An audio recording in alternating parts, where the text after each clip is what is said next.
நண்பர்கள் அனைவருக்கும் அன்பார்ந்த வணக்கங்க. இன்றைய பதிவில் ஜெர்சியில் ஒரு தலையீத்து கிடாரிங்க 2 பல்லுன்னு சொல்லியிருக்காங்க. நல்ல குவாலிட்டியான கிடாரி, கம்மி பட்ஜெட்டில் தான் விற்பனைக்கு வந்திருக்கு. நல்ல கறவைத்திறன் வாய்ந்த கிடாரி அப்படின்னு தான் சொல்லியிருக்காங்க. 10 வருஷம் மெயின்டைன் பண்ணலாங்க. அந்த அளவுக்கு நல்ல தரமான பொருள் அப்படின்னு தான் சொல்லியிருக்காங்க.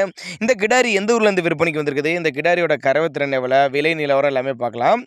ஜெர்சி டைப்பு கிடாரி தான், தலைச்சங்கிடாரி, 2 பல்லு, 9 மாதம் சினியாக இருக்கக்கூடிய கிடாரி. இந்த கண்ணு போட 10 நாட்கள் பக்கம் பிடிக்கும்.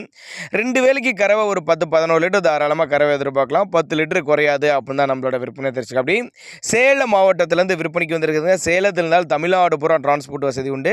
கிடாரிக்கு சுழி தப்புலாம் எதுவும் இல்லைங்க. நெத்தி சுழி ஆகட்டும், முது சுழியாகட்டும் கரெக்டான ஸ்தானத்தில் இருக்குது. தவறான சுழி அமைப்பில் எதுவும் இல்லை. நல்ல ஃபேட்டு தரக்கூடிய கிடாரி அப்படின்னு தான் நம்மளோட விற்பனையாக தெரிஞ்சுக்க. இதனோட தாயெல்லாம் நல்ல கறவை கொடுத்துருக்குதுங்க. அந்த வர்க்கத்தை சார்ந்தனால நல்ல கறவை எதிர்பார்க்கலாம் தலைச்சனிக்கு அப்படி தான் நம்மளோட விற்பனையாக தெரிஞ்சுக்க. அப்படி நல்ல பெருவெட்டுங்க. வீடியோவில் பார்க்குறதோட கிடாரியை நேரில் பாருங்கள். நல்ல சைனிங்கான கிடாரி, தண்ணி தீனி குறைச்சல் இல்லாத கிடாரி, ஆண் பெண் யார் வேணாலும் பிடிக்கலாம். குறிப்பாக மடிக்கூச்சம்லாம் எதுவும் கிடையாது அப்படின்னு தான் சொல்லியிருக்காங்க. தேவைப்படும் நபர்கள் மட்டும் தாராளமாக கான்டாக்ட் பண்ணுங்கள். அனுசரித்து பண்ணி கொடுத்துடலாம் தான் சொல்லியிருக்காங்க. கான்டாக்ட் பண்ணுங்கள்.